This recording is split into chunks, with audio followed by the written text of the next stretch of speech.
Assalamualaikum warahmatullahi wabarakatuh. Kula Pak Samsul saking Malang badhe tanglet Gus Muklason. Apakah saya itu syirik apabila memandang ruh saya dengan Allah itu sama? Apakah saya syirik? Apakah saya itu syirik apabila memandang ruh saya dengan Allah itu sama? Karena ruh saya itu dengan wajah Allah jadi satu. Apabila ruh kita sudah masuk ke sana, antara ruh dan wajah Allah sudah bersatu. Sebaiknya apa yang kita lakukan? Apa diam atau berzikir? Ruh itu kalau dipandang secara dohir, kan tidak bisa dilihat. Secara batin ruh bisa dirasakan. Kalau ruh dan wajah Allah itu ada kesamaan, karena antara ruh dan wajah Allah itu sangat halus, tidak bisa dipandang secara dohir. Apabila ruh kita udah bersatu dengan wajah Allah, apakah kita udah termasuk orang makrifat? Ya, cukup. Terima kasih. Eten. Kita harus tahu ta'rif man arafa nafsahu faqad arafa rabbahu terlebih dahulu. Atau kita harus tahu definisi orang makrifat itu yang bagaimana. Apakah ada dua? Asalnya itu terus jadi satu? Apakah seperti itu? Atau yang sering kita sebut di dalam dunia orang Jawa, kita harus tahu definisi takrif manunggaling kawula dengan Gusti. Maksudnya ya napa? Pun ngeten. Pun. Asal kita makhluk kan tidak ada, Pak. Kalau giring gal kedik nggih. Hati cek mboten salah paham. Jadi biar kita tidak menganggap sama. Nek sama berarti ada dua. Biar kita itu tidak dikategorikan bisa jadi satu sampai Tuhan. Sing disebut orang makrifat itu yang bagaimana sih? Jadi saya malam hari ini saya tegaskan dari proses innalillahi wa inna ilaihi rajiun atau sangkan paraning dumadi. Gini. Kita makhluk semuanya itu terima gak terima, percaya gak percaya, asalnya tidak ada. Pun sepakat nih ngati? Oke nggih. Olehnya kita disebut ada karena diadakan oleh yang berarti Tuhan Allah. Sakit diterima? Sakit kalau lanjut? Oke. Di zona inilah Pak dijadikan oleh nafsu, inna nafsa la amaratum bisu, mendorong terhadap hati kita kalau kita merasa punya sifat ada. Sehingga mengapa dikeluarkanlah rekom sifat wajib Allah ada 20 yang dibagi menjadi 4, nafsiyah, salbiyah, ma'ani dan maknawiyah. Itu supaya kita paham asal kita. Ketika hati atau ruh jiwa kita ngikuti dorongan nafsu, merasa ada tadi ya, jangan harap kita akan tahu sebetulnya yang ada. Maksudnya dalam kurung Allah. Oke. Sekarang timbul pertanyaannya, jikalau jenengan ingin tahu sebetulnya yang ada, kita wajib kembali ke asal kita. Asal kita tadi apa? Tidak ada. Disitulah kalau sudah kembali, jenengan berarti tidak ada. Terus ketika jenengan sudah di zona tidak ada, mungkinkah perkara yang tidak ada bisa melihat yang ada? Wes, ilmu ini ilmu ceweto. Kita loh ya. Berarti nggak ada ceritanya makhluk bisa melihat Allah. Kalau makhluk itu sudah tidak ada. Makanya saya katakan tadi, Man arafa nafsah, barang siapa tahu dirinya, maka dia betul-betul akan tahu Tuhannya. Artinya, siapa yang memfanakan dirinya, disitulah yang disebut sebagai orang makrifat. Tapi bukan maksudnya orang ini bisa tahu wujudnya Gusti. Bapak Ibu yang tahu sing wujud iku ya wujude dhewe. Berarti mboten enten loro lho niki. Tidak ada dua.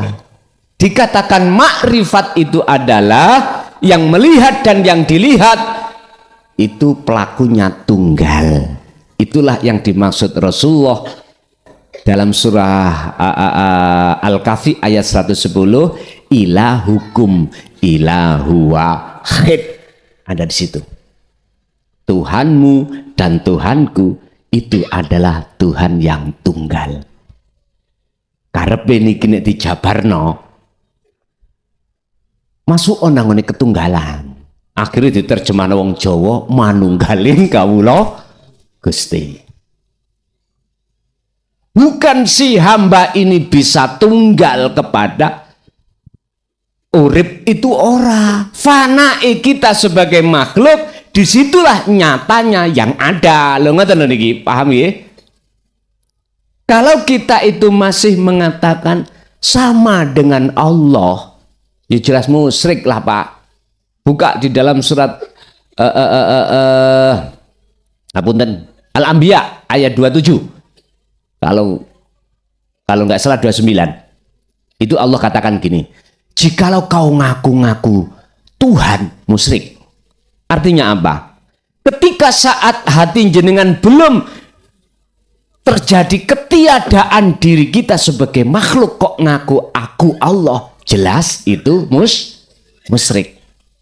Bapak Ibu, ketika keakuan diri sebagai makhluk itu sudah fana, otomatis muncul dengan sendirinya akunya Allah. Mboten saged direkayasa ini. Mboten saged. Ngapunten ingkang kewadah. Jadi sebelum kami jawab apakah kami itu musyrik atau tidak, kalau menyamakan diriku dengan Allah, dan apakah saya atau orang ini dikatakan sudah makrifat atau belum, saya terjemahkan dulu takrif atau definisi daripada orang yang makrifat. Itu tadi. Dikatakan orang yang menunggal kepada Allah, bukan orang makhluk itu bisa menunggal. Fananya diri kita sebagai makhluk, wujud nyatanya Allah. Ini pertama mesti wujud nyatanya Allah batin dulu. Setelah itu wujud nyatanya Allah dohir. Wes, sampean mungkin pernah membuka tentang sifat wajib Allah, tentang wahdaniyah. Ono awong sak meniki sing padha. Mboten enten ta? Lha niki kauniyah Pak ini. Niki ayat-ayat yang tercipta ini sebagai pepeling datang jenengan kali kula. Yen sak temeni bahwa sesungguhnya Allah itu nggak ada dua, nggak ada istilah bahasa loro, nggak ada. Ahad, tunggal. Saged dipaham nggih? Lah, jadi kalau kita dalam diri itu sudah tiada atas kemakhlukane, maka itulah disebut orang yang makrifat. Atau sudah tidak syirik lagi, mekaten. Lanjut.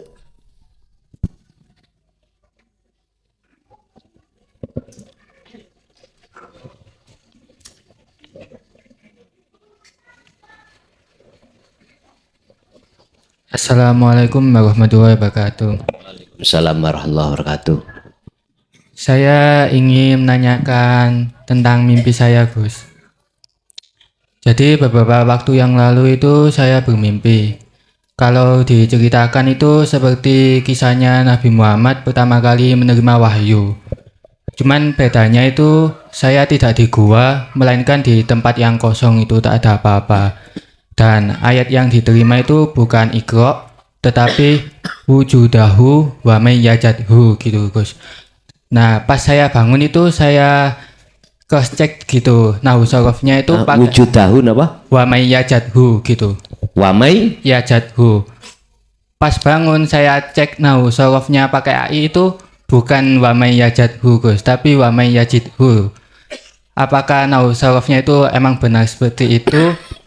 Dan yang kedua itu apa maksud dari mimpinya? Kalau saya sendiri saat mimpi itu udah dikasih rasa oleh Allah untuk maksudnya, cuman untuk memantapkan hati mau penjelasan dari sampean Gus. Terima kasih. Wassalamualaikum warahmatullahi wabarakatuh.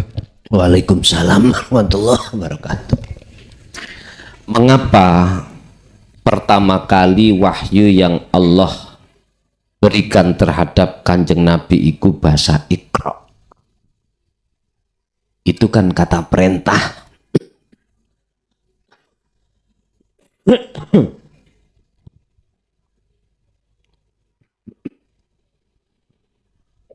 Bacalah. Apa yang dimaksud iku membaca ngeten iki? Bukan. Tinggal kita menerjemahkan arti kata Iqra itu dari mana. Kalau dari syariat, ya moco gini. Karena beliau dulu itu kan disebut, beliau itu kan orang nggak bisa baca toh ya.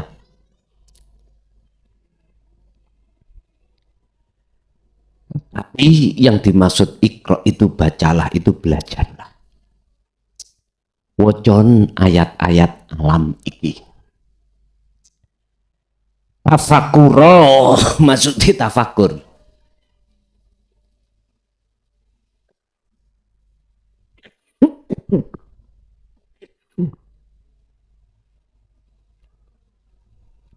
Jenengan iki ati dikongon-ngen. Sejatine wujude Allah lewat perkara apa wae. Sebagai sang pengatur, sebagai sang aktor, sebagai sang penggerak. Iqra, bacalah. Sampai kudu tafakur, kudu ngengen-ngengen. Sebab hasil dari jenengan tafakur itu disebut kesadaran. Akhirnya hati sampai sadar. Ternyata bukan makhluk sing ngatur. Ternyata bukan saya yang bisa gini, bisa itu. Kesadaran yang ada di dalam hati kita akan muncul seperti itu manakala jenengan kali kula estu gelem mikir-mikir atine. Jadi Iqra, bacalah itu maksudnya adalah tafakkar. Kongkon mikir ati.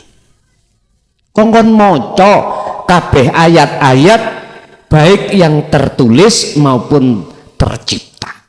Sebab di dalam maksud tertulis atau tercipta itu ada tersirat. Akan ketemu. Ketemu nih apa? Kesadaran. Ternyata kabeh iku Gusti umpama tak polno Pak, tak polno niki tentang wujud. Oh, wujud sejatine Allah batin iki.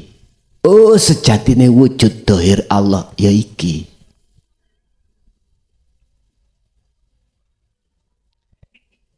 Ini maksud bukan saya menyerupakan Allah dengan sesuatu loh ya. Makhluk sampai malak pun fana. Gak sampun toh? Mana?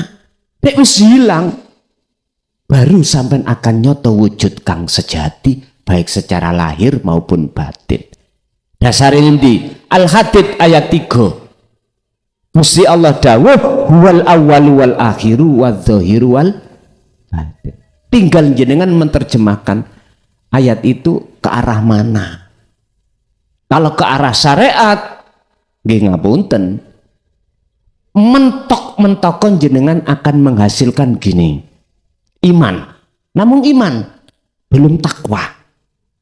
Oh, tiba sing nguasai perkara awal akhir iku mung Gusti.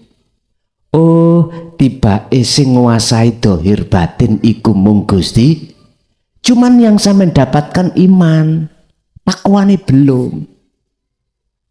Takwani belum. Makanya Allah katakan tentang takwa itu haqqa tuqatihi wala tamutunna illa wa antum muslimun.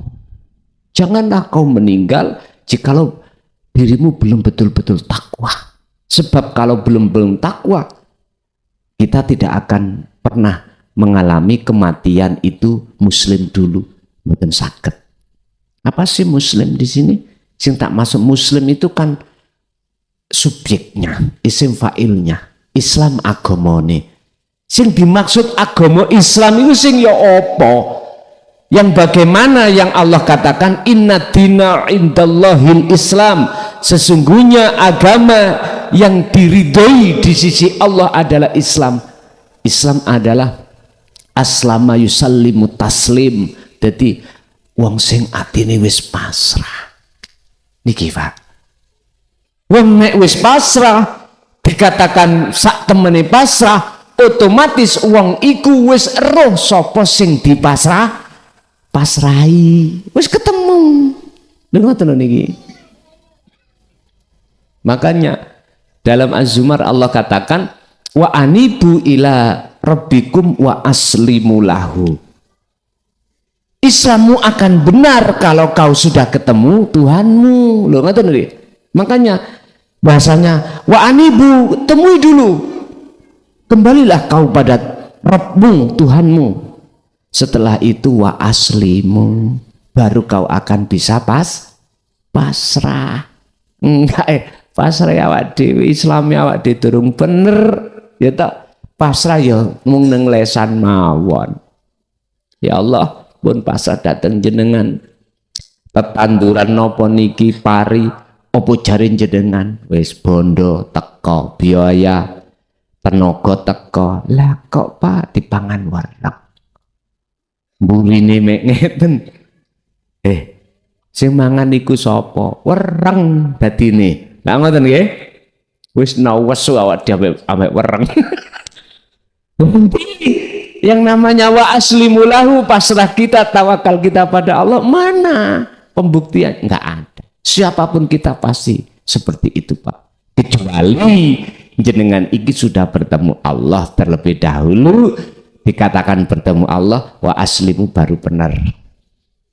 Jadi lewat Iqra itulah beliau itu tafakur terhadap apapun maksudnya, sehingga ngapunten kang kathah jenengan iku wahyu berikutnya akan digerojok oleh Allah. Jadi napa sing sampean terima dalam dunia mimpi, walaupun itu mimpi jangan pernah digeguyon. Itu menyangkut tentang wujudahu. Apa sih?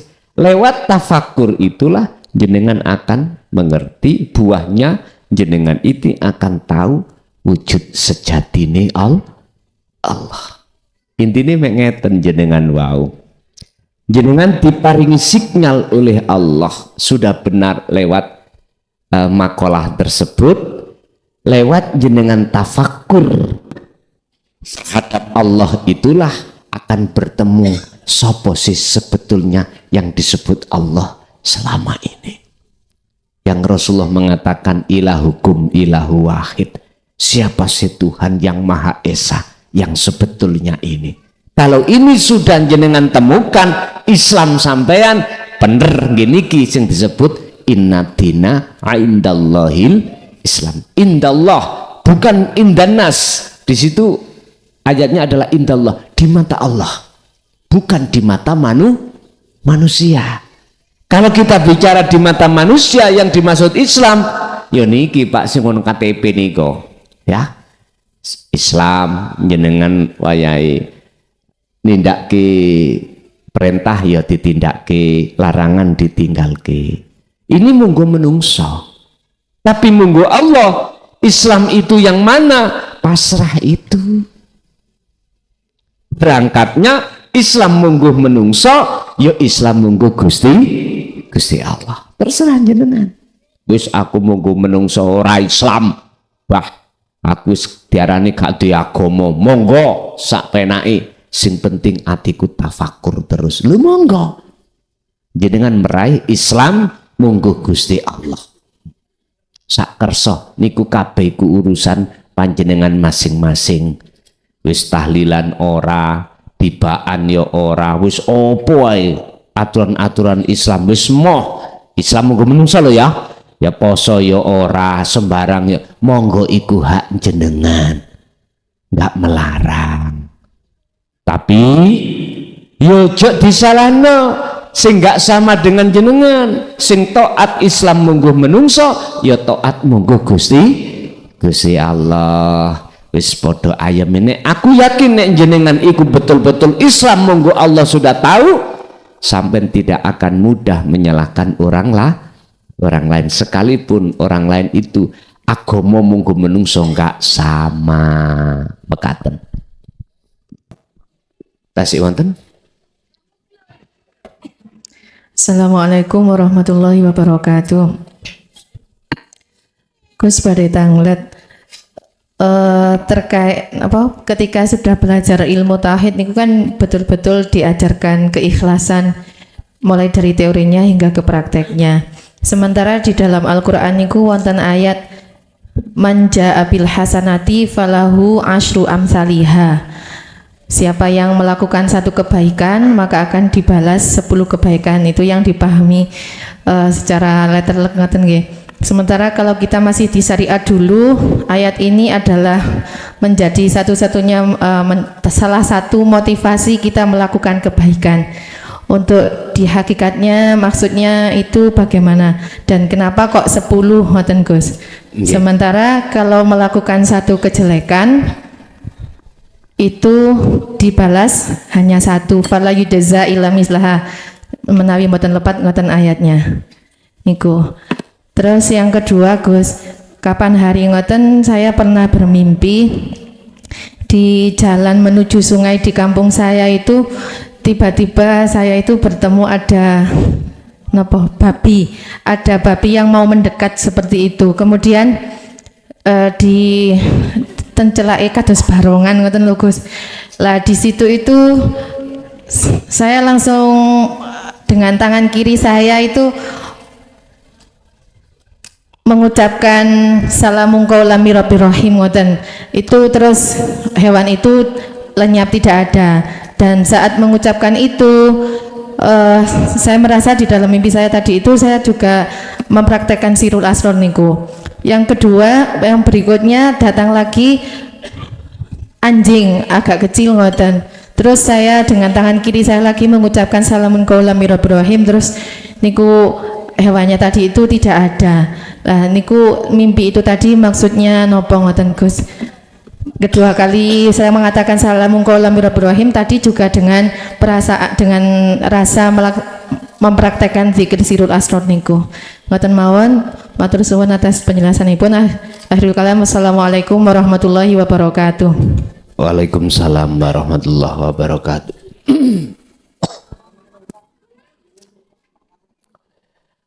A'malu suwarun qaimatun wa arwahuha wujudu siril ikhlas fiha.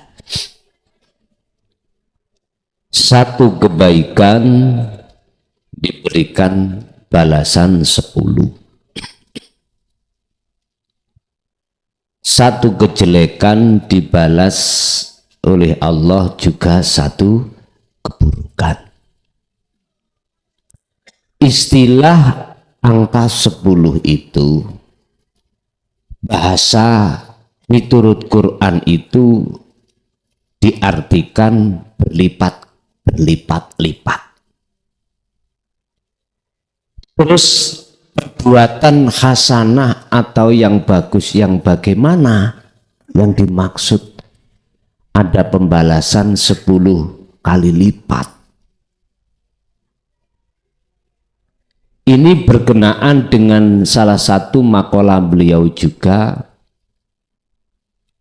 tentang masalah al-a'mal, piro-piro ibadah. amaliyah apapun jikalau tidak ada ruhnya itu tidak bernilai apa-apa di mata Allah. 1 tidak menjadi 10. Enggak. Justru 1 ya hilang 1. Ini laksana apa Pak Bu? Coba jenengan pernah enggak menjadi seorang petani, menanam jagung atau menanam kacang,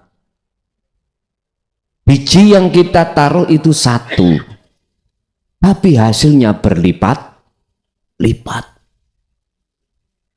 Karena kacang yang kita atau jagung yang kita tanam itu berisi, bukan kulit yang kita tandur. Sama dengan amaliyah ibadah apapun. Al-a'malu suwarun qaimatun. Amaliyah kabeh iku semuanya seperti patung. Jikalau tidak ada ruhnya. Ruh ini adalah isi. Amaliyah syar'iyah ini jikalau tidak sampai barengi amaliyah hakikiyah, di mata Allah tidak ternilai. Lah apa ruhnya amaliyah? Apa isinya daripada kacang ataupun jagung? Warwahuha utawi piro-piro ruhi amal iku wujudu siril ikhlas fiha indalam amal. Mana ruhnya amal? Ikhlas. Lah ikhlas itu yang bagaimana? Ngaku-ngaku. Loh ini lo ikhlas. Kembali lagi dengan materi kita. Kita tidak akan di dalam hati muncul pangroso makhluk yang ngaku-ngaku bisa melakukan tatkala jenengan ini mau uzlah, mau nindakake nafi itsbat, mau bertapa. Sebab sesungguhnya yang bisa menghilangkan keakuan diri itu adalah Allah, Pak, senes kita. Oleh karena kita itu memperhatikan seruan Allah dengan bentuk wa'anibu atau uzlah atau dzikir, disitulah Allah akan membersihkan. Ingat, nur makrifat dalam diri manusia akan Allah nyalakan manakala satu jiwa purun melaksanakan kholwat atau dzikir. Sebab munculi nur makrifat yang Allah nyalakan itu karena ada warid yang Allah taruh di dalam jagate hati manusia, disebabkan hati manusia itu telah meninggalkan iman selain Allah dan menuju Allah. Allahu waliyul ladina amanu yukhrijuhum minadz-dzulumati ilan nur. Pun cetha. Al-Baqarah 257. Sebaliknya, walladzina kafaru awliya'uhumut taghut yukhrijunahum minan nuri ilad dzulumat. Kalau isinya di dalam hati kita pengakuan diri, pengakuan makhluk, maka disitulah kegelapan yang terjadi. Jadi Bu, karena ikhlas itulah alasan mengapa amaliyah jenengan ternilai di mata Allah.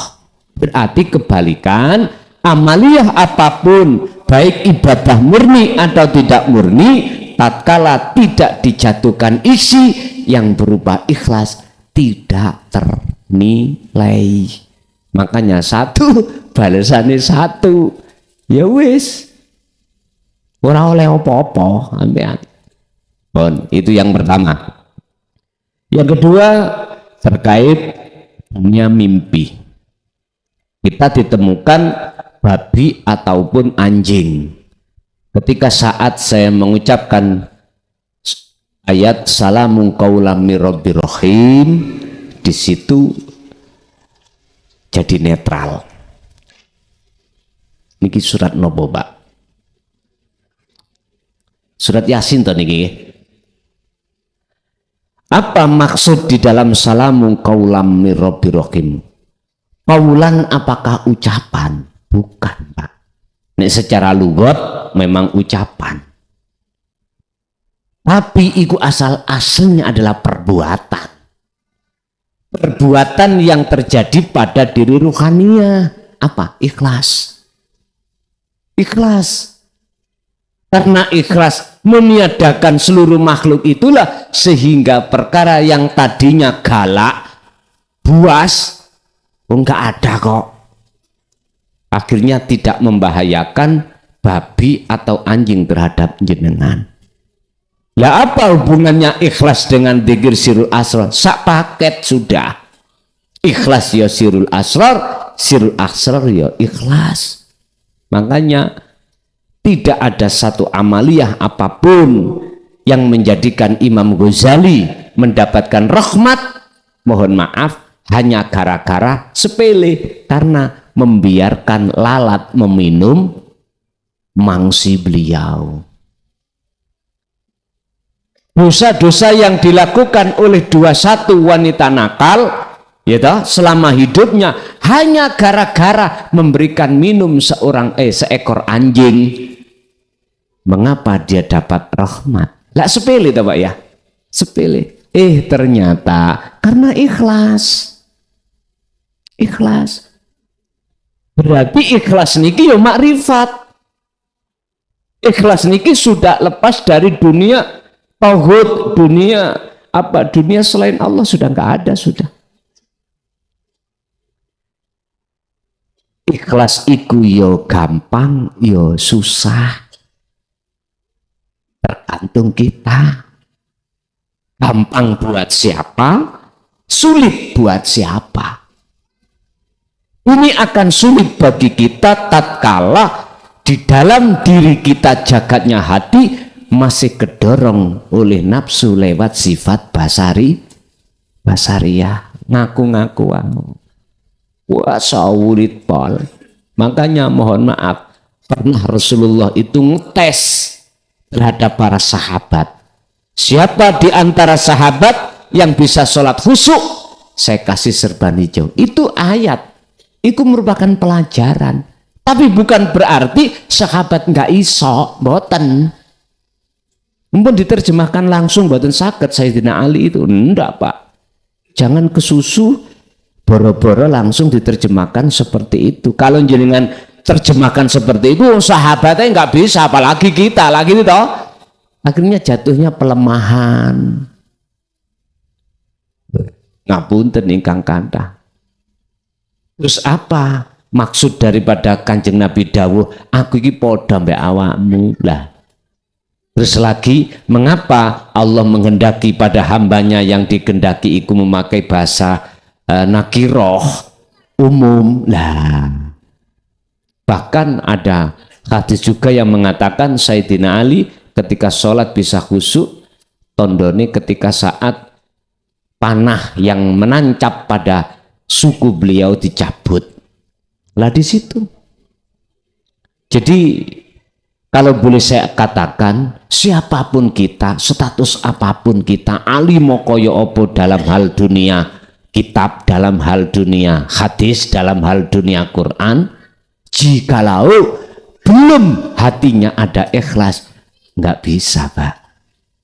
Ketika sholat itu benar itu nggak bisa. Ya saya katakan masih jungkir. Di mata Allah loh, Pak, tak ternilai. Ingat, innama yataqabbalullahu minal muttaqin. Segala amaliyah apapun, itu surat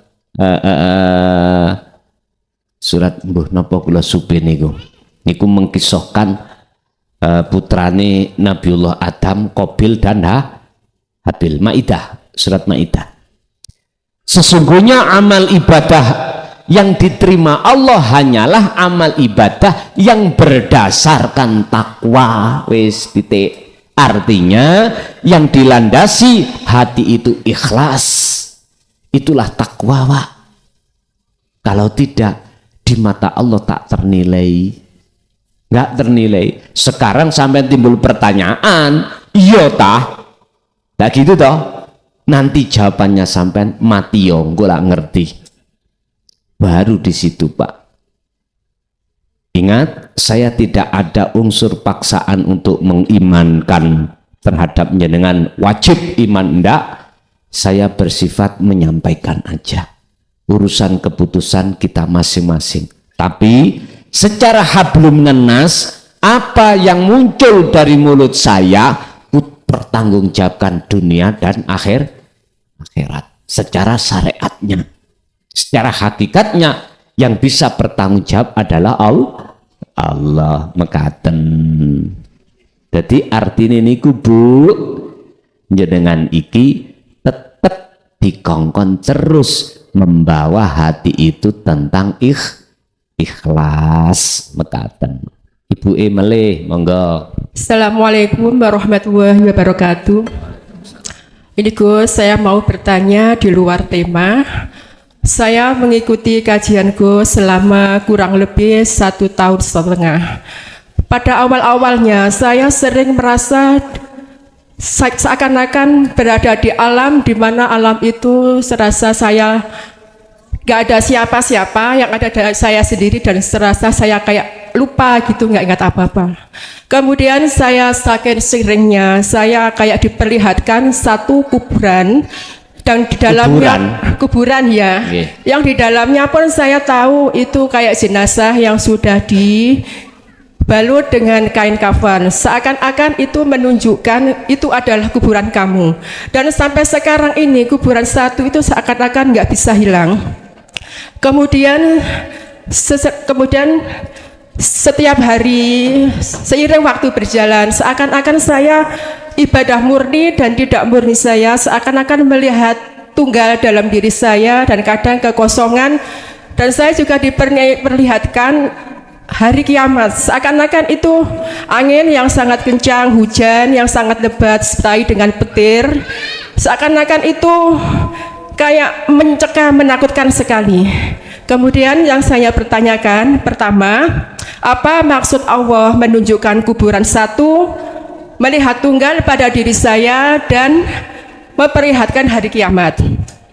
Kemudian pada suatu hari saya kholwat pada siang hari itu Gus ya, itu tiba-tiba saya diperlihatkan tangan saya ini kayak kulit ini Pak ya, kulit saya ini berubah kayak menjadi putih dan pucat. Setelah itu saya diperlihatkan tubuh saya ditidurkan di depan saya, persis memakai baju yang saat itu saya pakai.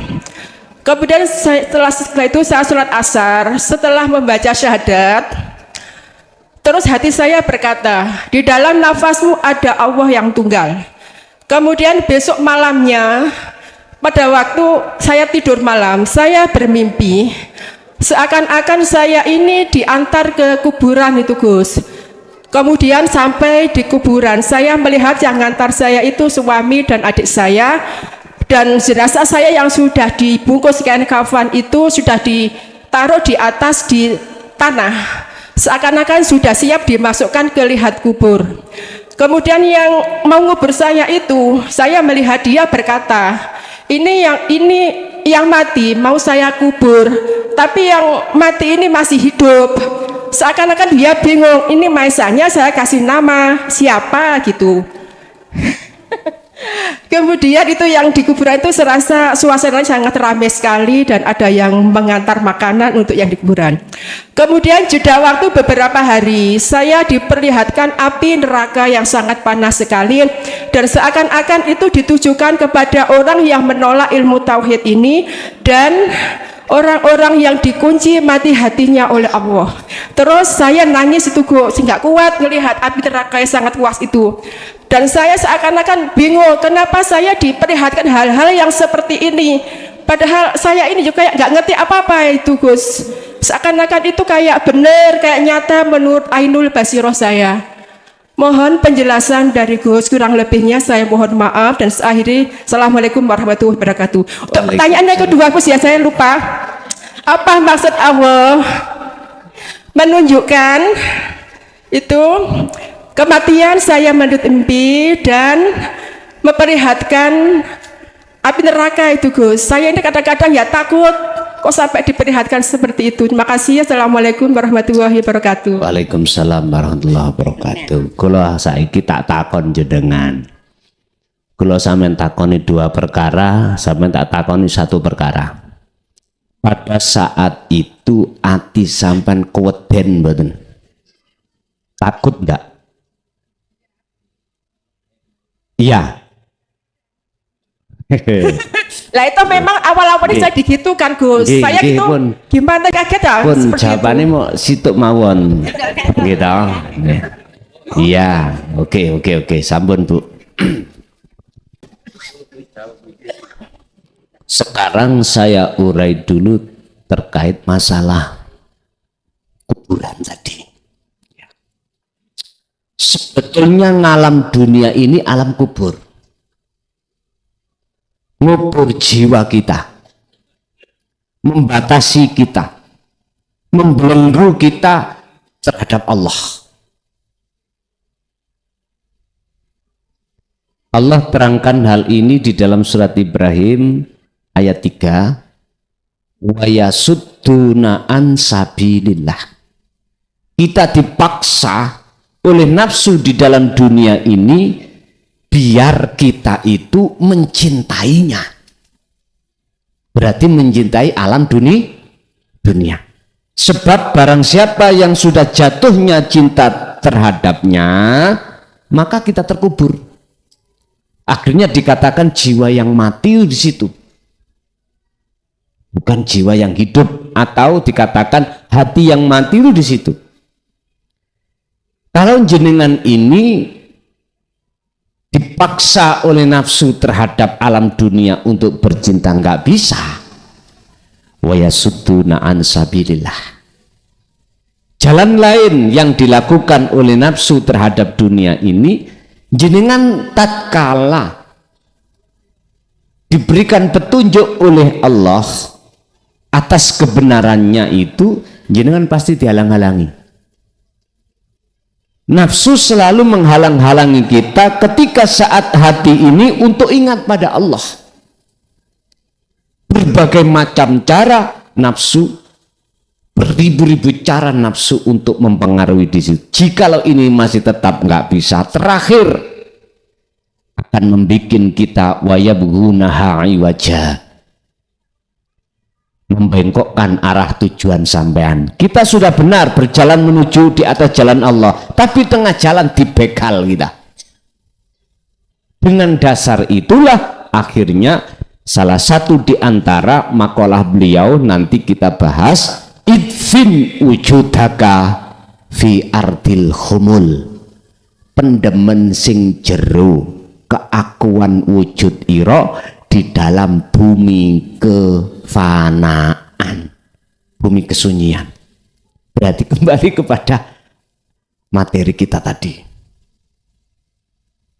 Jadi kuburan itu butuh kuburan-kuburan sing kayak mes nih loh, ya. Itu maksudnya kuburan itu, kuburlah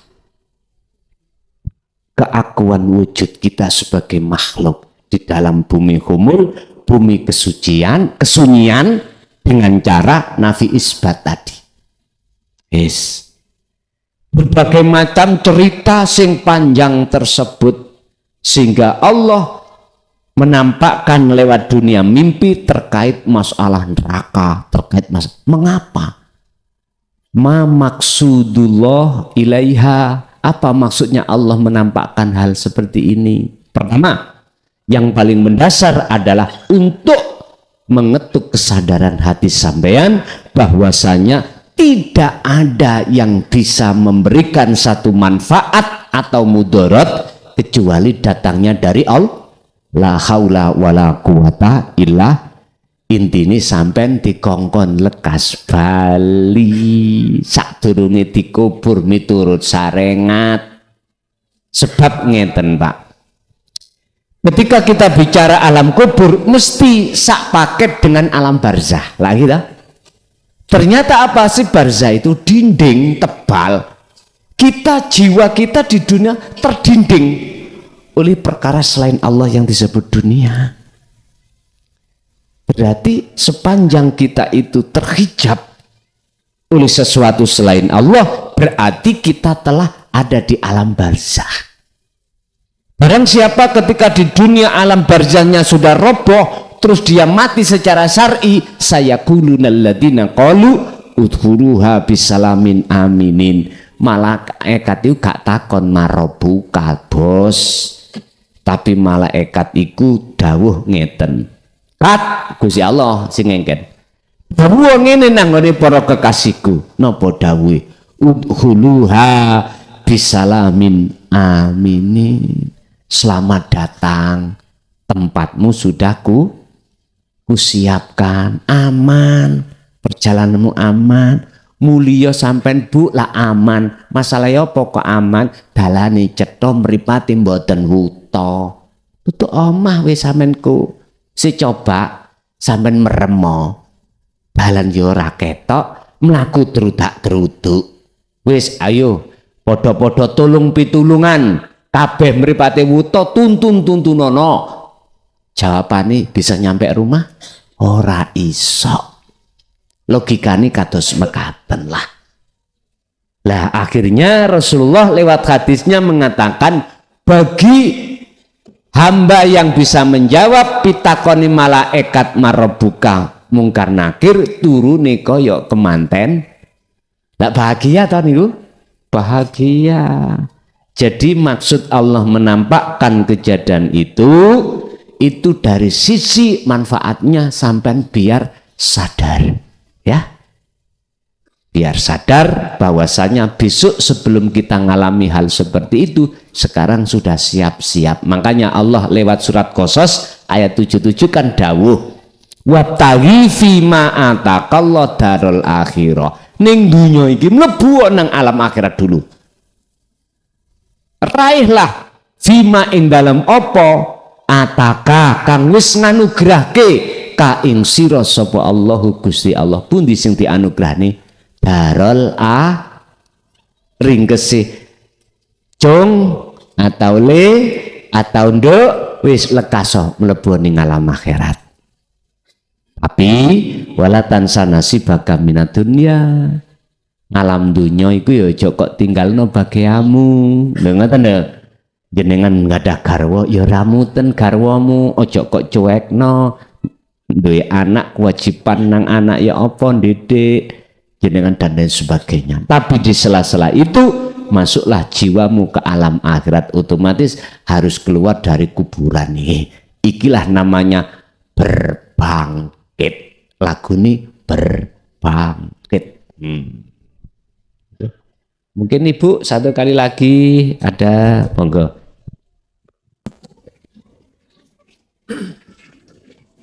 Assalamualaikum warahmatullahi wabarakatuh. Niki mengenai mimpi Gus ya.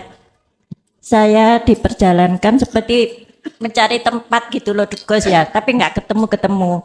Diperjalankan Mencari tempat sesuatu. mencari tempat. Ya, tempat tujuan. Tujuan, Ya, nggih. saya nggak ketemu-ketemu, tapi dikasih orang tahu saya nggak mau. Saya mencari sendiri. Ngoten. Tapi lama-lama ketemu tempat itu yang saya Lama-lama tuju. ketemu. Ya, ya. Tapi sulit Gus.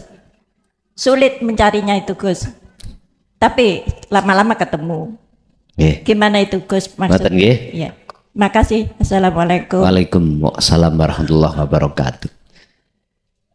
Tujuan jenengan iki goleki bolongan.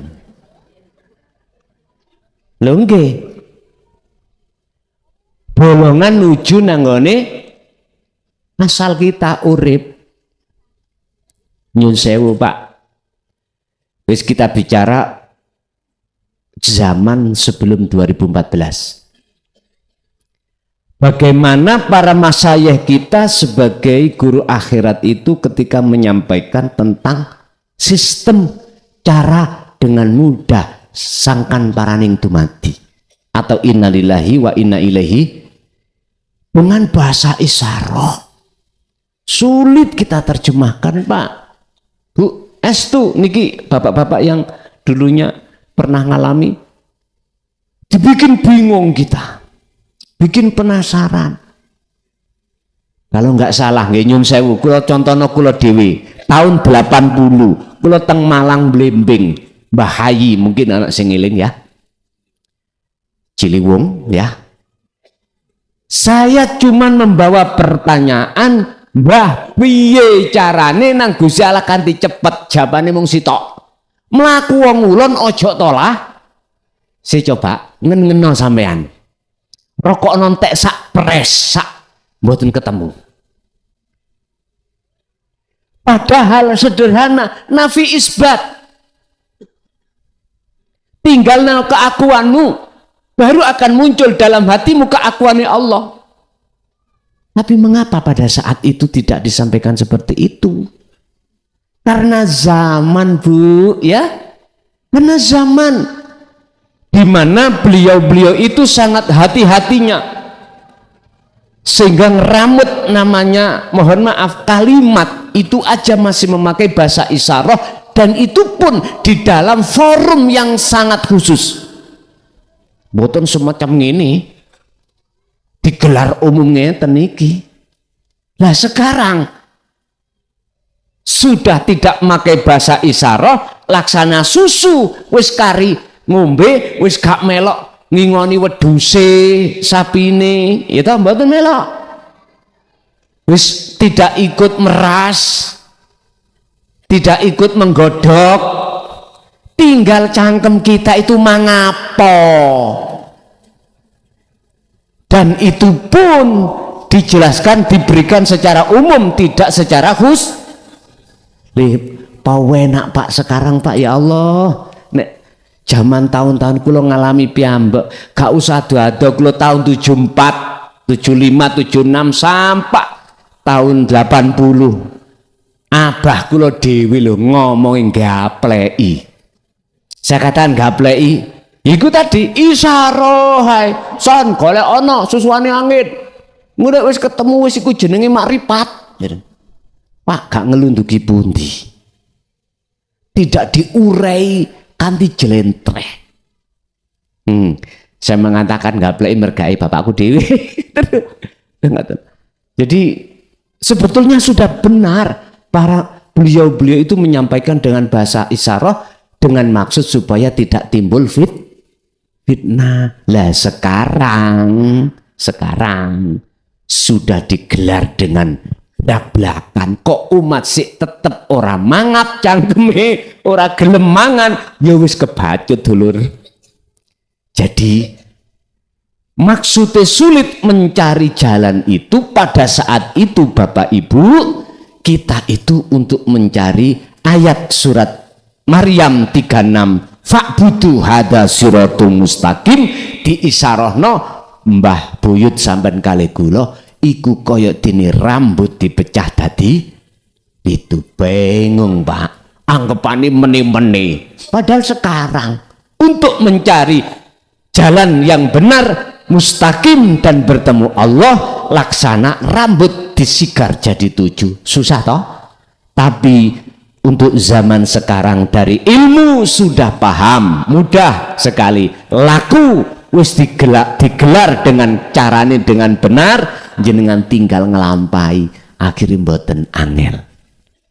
Saangel-angel ya apa nek jenengan iki mengikuti petunjuk Allah ing dalam satu ayat, wala tayasu fi roihillah, susah ya apa jenengan gak berputus asa, pasti ketemu.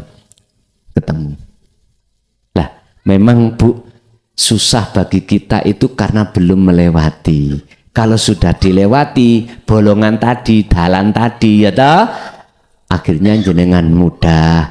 Tidak hanya kita sholat bisa ketemu Allah, kita masak pun juga ketemu Allah. Mudah sekali, dimudahkan Pak mekaten. Sekarang nang bapake, ibu wis 3, bapake 3, mungkin bapake masih ada, monggo. Assalamualaikum warahmatullahi wabarakatuh. Waalaikumsalam warahmatullahi wabarakatuh. Nuwun sewu amit sewu Gus.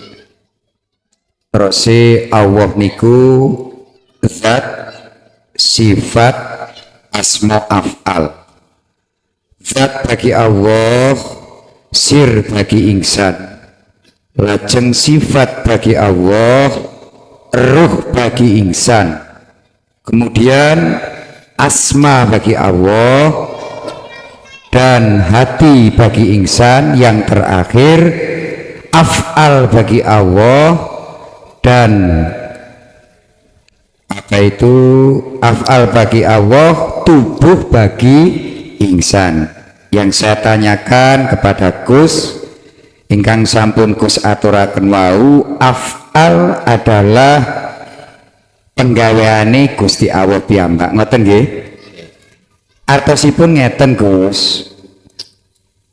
Terus pundi meraktekaken dalam kehidupan sehari-hari menika napa kula niki nalika dahar, oh aku didulang Gusti Allah, aku diombeni Gusti Allah, aku dirokoki Gusti Allah, aku diobahna Gusti Allah, utawi ngeten, oh Gusti Allah mangan, oh Gusti Allah lungguh, Gusti Allah ngadeg, Gusti Allah mlaku. Mohon penjelasanipun Gus terkait af'al niku wau. Makaten saya ngawula, assalamualaikum warahmatullahi wabarakatuh. Waalaikumsalam warahmatullahi wabarakatuh. Kula gosok Bu nggih. Ada 3 proses makom yang harus kita lewati di sini untuk mengatakan bahwasanya itu af'alullah. Ketahuilah di antara 4 nama dat sifat asma af'al petang perkara iku gandeng dadi siji, manunggal iku namanya hayat atau hidup. Oke. Di sini ada istilah makom muraqabah. Ada lagi makom fana. Ada lagi yang terakhir yang ku maksud makom 3 makom tadi adalah makrifat. Jikalau jenengan estu dikatakan jiwa atau hati yang mengetahui tentang af'alullah, wajib jenengan masuk di makom atau alam muraqabah dulu. Apa alam muraqabah? Makom muraqabah. Makom bahwasanya Allah itu terasa dekat. Sehingga di situ menghasilkan hati akan selalu merasa kehadiran Allah yang menggerakkan jenengan. Ini kan masih ada 2 Pak ya. Ada yang digerakkan, ada yang menggerakkan. Walaupun ini masih belum sempurna, walaupun ini masih ada 2, dan ini proses awal kita untuk bisa sampai ke puncaknya makrifat. Gak apa-apa, dan ini proses sama prosesnya apapun itu ya, gak ujuk-ujuk langsung disebut susu, mboten, ada prosesnya. Ada prosesnya, gak ujuk-ujuk disebut rokok, ada prosesnya Pak. Ada prosesnya. Bapak Ibu, kuncinya kita di alam muraqabah itu dikarenakan hati satu manusia itu menggaungkan terus dzikir pada Allah. Muhammad, wadhkur isma rabbika bukratan wa asila. Pagi, siang, sore, malam kamu terus harus berzikir. Walaupun ayat ini secara langsung terhadap Kanjeng Nabi, tapi aslinya juga untuk kita perintah itu. Wadhkur itu berarti kata perintah. Mengapa kok diperintah? No, karena hati kita lalai pada Allah. Kok hati kita tidak lalai? Ayat ini tidak untuk kita. Ayat ini untuk kita yang sering lalai pada Allah, bahkan selalu lalai. Banyak di dalam surat dan ayat Al-Quran itu menjelaskan tentang dzikir, tentang ingat pada Allah untuk selalu lekas ingat pada Allah. Banyak sekali. Lah, sing dimaksud ingat zikir yang di sini adalah mana zikir yang menjadikan jiwamu itu yang disebut rasa itu bisa merasakan kehadiran Allah. Mana? Ternyata ketika kami seliki-diki selama 25 tahun lebih niki, mohon maaf, dalam pempraktekan zikir yang menjadikan hati sampean bahwasanya Allah terasa dekat, la ilaha illa anta. Kan ada 4. La ilaha illallah, la ilaha illa huwa, la ilaha illa anta, lalu la ilaha illa ana.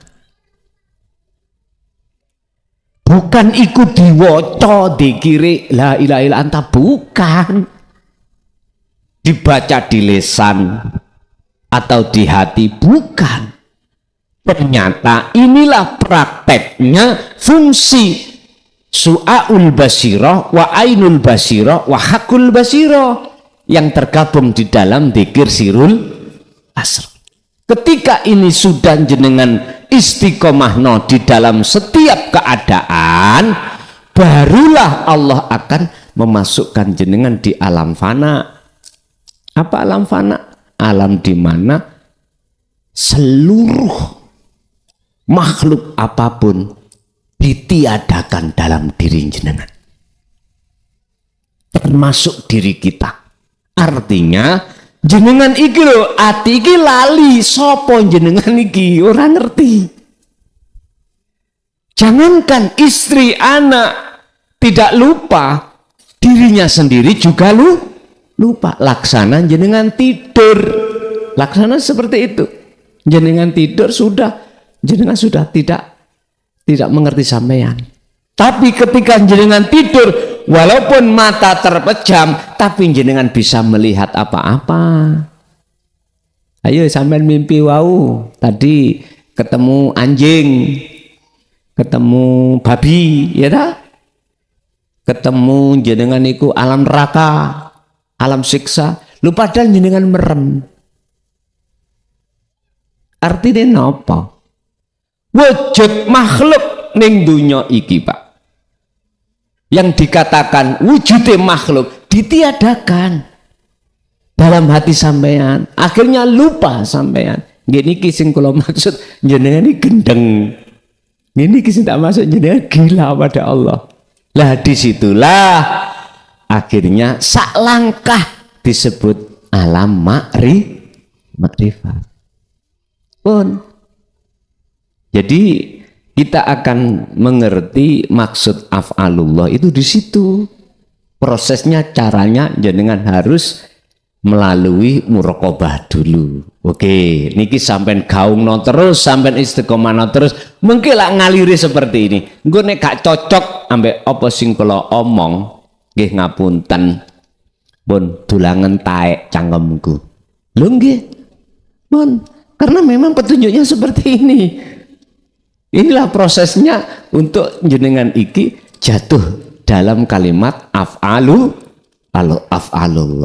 Urusan praktek sampean ngapunten dengan bahasa, dengan cara bagaimana, monggo. Itu tidak membatasi. Dengan bahasa Jawa sah, dengan bahasa Quran sah, bahasa Inggris, bahasa Madura sah, bahasa Dayak sah, bahasa apapun Bugis sah. Sing penting jenengan gak keluar dari ilahukum ilahu wahid. Won itu aja, won. Nggih, lanjut. Bapak Ibu sik ditahan.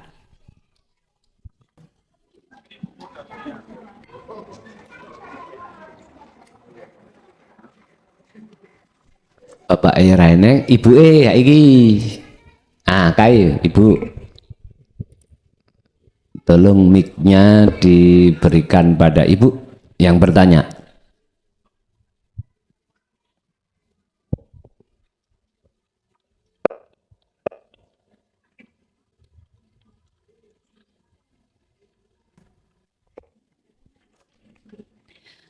Bismillahirrahmanirrahim. Assalamualaikum warahmatullahi wabarakatuh.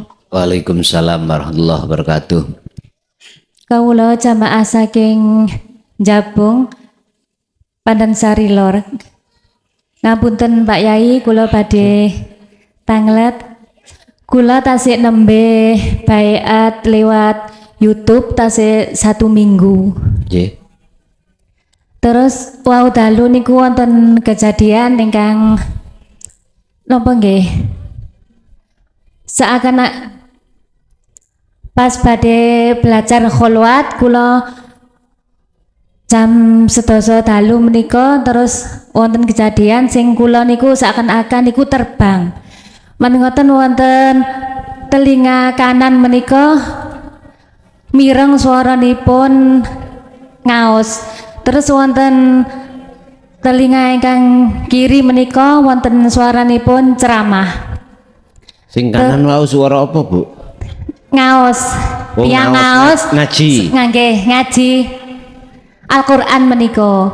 Nggih. Terus suaranipun niku eco sanget kalih kula niku seakan melayang menika terbang.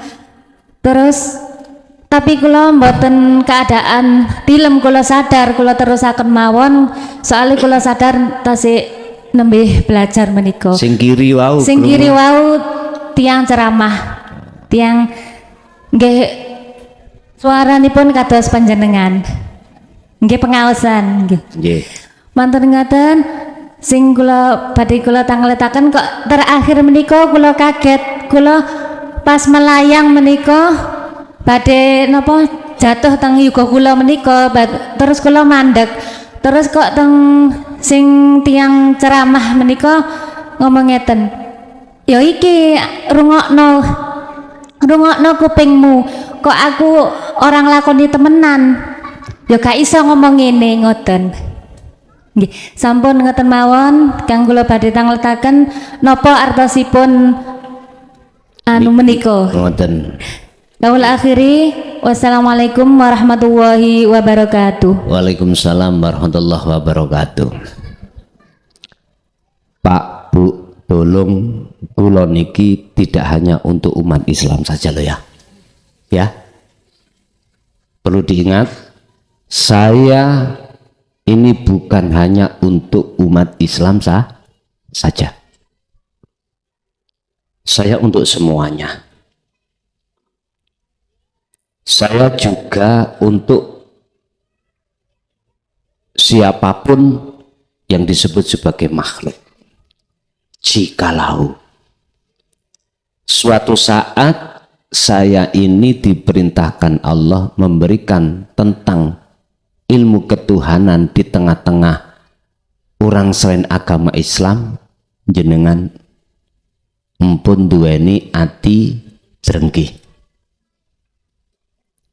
Dalam istilah lain, jikalau saya ini nanti suatu saat ada tugas untuk ngaji di gereja atau di pura, bukan pura lo ya, biara, atau di tengah-tengah diskotik, mohon maaf, atau di tengah-tengah kau anggap sebagai tempat maksiat, jenengan ojo sirik. Sebab sejatine kula niki gak untuk hanya umat Islam. Paham ya?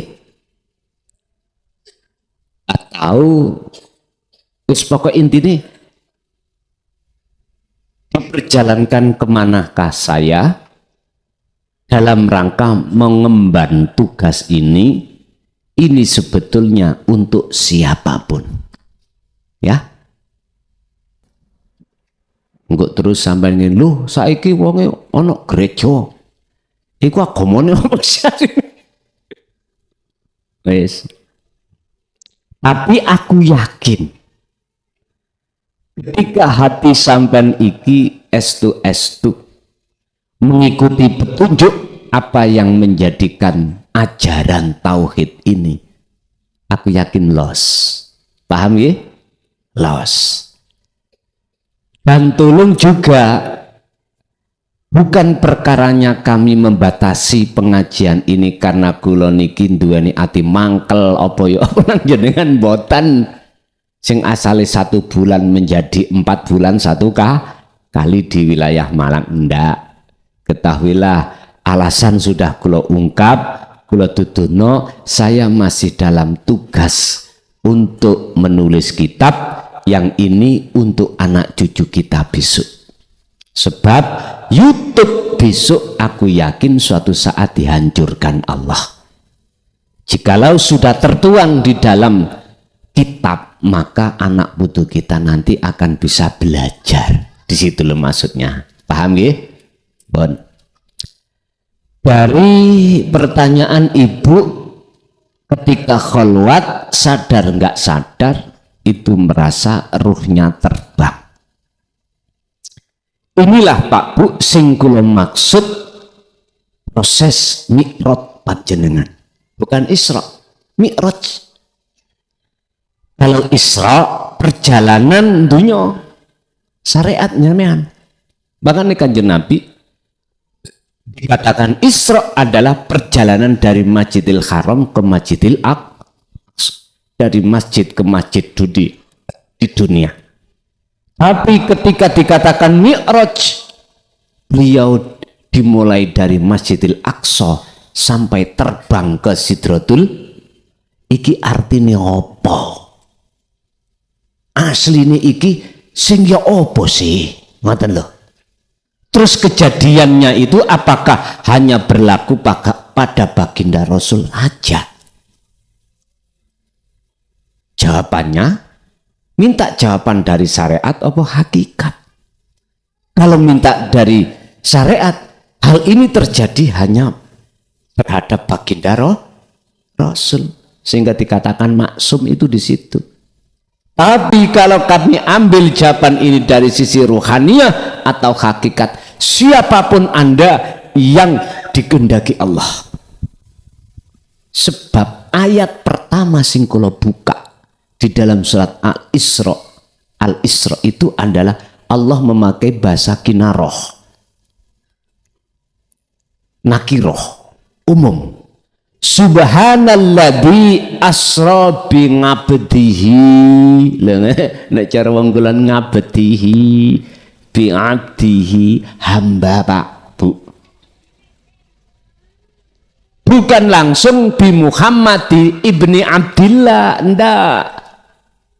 Bi ngabdihi bahasane hamba. Dialah Tuhan yang maha suci yang memperjalankan asra kang nglakokake sapa alladzi bingabdihi kelawan kawulane alladzi ai Muhammad ibnu Abdillah. Cara bahasa syariat benar hanya Kanjeng Nabi. Kalau bahasa hakikat siapapun hamba di situ. Lailan, mengapa kok gak naharon? Mengapa kok harus malam? Kan enak awan codot utawa lawa bengi-bengi ini lho. Makanya sampai nek kepingin ketemu Gusti Allah dadi codot. Artinya apa? Lailan iku wengi ati sampean sepekno perkara sak liyane Gusti Allah. Ngoten lho karepe. Tapi enggak diterjemahno ngono. Iki kodime mengke tak tulis ngoten. Ning kok dadi gawe geran, aku dikasusno terserah. Sing penting apapun ini tugas walaupun berat tetap tak tulis. Gak kereken kula. Sing mencak-mencak bak ngereken kula. Urusan mengke aku didakwa dan sebagainya. Urusan mburi wis ngoten. Mati saiki mati padha padha ae ngoten mawon. Wis kata Rasulullah, jangan pernah kau takut kecuali pada Allah. Ngoten ya Allah. Bapak Ibu jeneng menungso ana sifat basariah krana kuat. Besok nggak ada yang dimakan, sekarang ketakutan. Itu biasa manusia itu. Bon. Mengapa harus malam? perjalanan Mi'raj ini jenengan tatkala bisa nyepekake apa? Bahasa Indonesia nyepekake. Menyepikan gitu ya. Mensunyikan, meniadakan makhluk di dalam hati sampean, maka itulah mereka yang dikatakan melakukan Mi'raj. Mengapa harus dikawiti dengan Masjidil Aqsa? Kok gak Masjidil Haram aja? Sehingga sekarang Masjidil Aqsa sampai tinggal kerebutan. Orang Yahudi merebut karena katanya punya sejarah yang tidak bisa ditinggalkan dengan ritualnya macam-macam oleh Bani Israel. Rebutan Pak nih. Yang ada di Palestina nih gile. Sekarang bunuh-membunuh dengan berbagai macam cara sampai lihat dewe sana. Oke. Sampai nek pengin disorot. Saya punya akses lewat Mesir. Di situ ada relawan yang bisa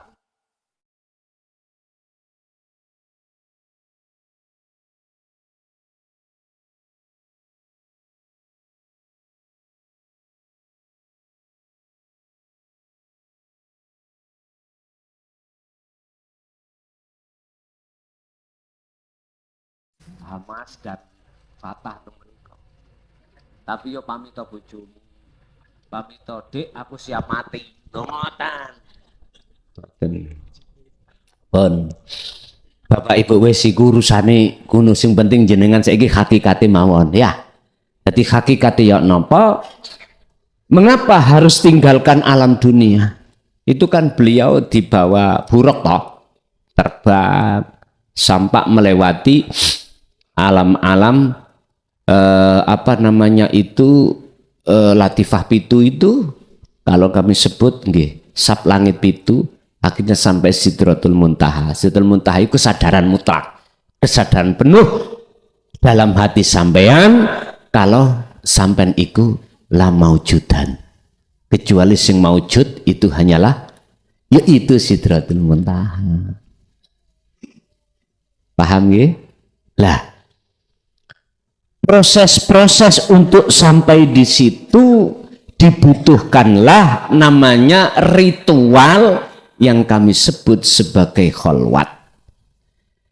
Bisa jadi jenengan iki secara fisik ngalami ruh sampai keluar dari jasmani untuk diterbangkan Allah. Lah jenengan gak usah wedi. Karena ini salah satu yang dialami oleh mujahid atau orang yang khalwat, melepaskan diri dari keakuan diri. Jikalau memang dinyatakan dalam kasaf sampai seperti ini, saya pesan jangan takut. Anda tidak akan pernah takut tatkala jenengan iki estu membawa kunci sirul asror niki. Sebab nyun sewu Pak, di situ masih diridu oleh nafsu kita, ditakut-takuti. Dikongkon mikir piye bojomu kok nek kok tinggal nek kuwi gak iso bali, anakmu bagaimana dan sebagainya, udah ditakut-takuti. Termasuk di situ ada telinga kanan jenengan mendengarkan orang ngaji Quran, telinga kiri jenengan mendengarkan mauidhah, dan di situ jenengan ada pesan rungokno kupingmu ya. Ngoten ta ya. Itu sebetulnya Pak Bu, jenengan kali kula tetap dikongkon megang yang namanya zikir sejatine zikir wau. Supaya apa? Supaya bisa sampai ke Sidratul Muntaha. Supaya jenengan iki bisa ngalami masuk di dalam alam fana dan alam makrifat. Asine wonten mriku Bu pengertosane. Lah urusan jenengan diterbangkan itu proses mawon. Itu proses jenengan ini untuk menuju ke alam fana atau meninggalkan dunia. Makanya jenengan ini kepingin dunia iki secara fisik tidak tampil, sampean numpak pesawat munggah semakin tinggi mengkilak wujudin dunia mboten ketinggalan. nek randu duit gayo mercon sing gede terus gecokno mercon bojo sampean kenging nyumet munggah sret baru saged niku jenenge mercon sreng dor aja dikei dor Pak engko sampean buyar kok sreng tok mawon ati ndukur mbuh ceplok maneh munggah gak ngerti pun jadi mekaten maksudipun Bu nggih sampun cukup. Oke, Bapak Ibu hadirin rahimakumullah, untuk berikutnya jadwalnya di nek Singosari niku kan iwil-iwil. Singosari tanggal pinten niki? 18. Untuk jadwal rutinan berarti di Turen, nggih, di Turen untuk bulan depan. Tapi di dalam bulan ini masih ada jadwal ngaji di Singosari. Makaten nggih. Bapak Ibu hadirin monggo ayo ditutup dengan doa suratul Fatihah dengan kehuduran hati. Mudah-mudahan segala apa yang Allah berikan pada malam hari ini menjadikan ilmu ingkang manfaat dan barokah. Lahumul Fatihah.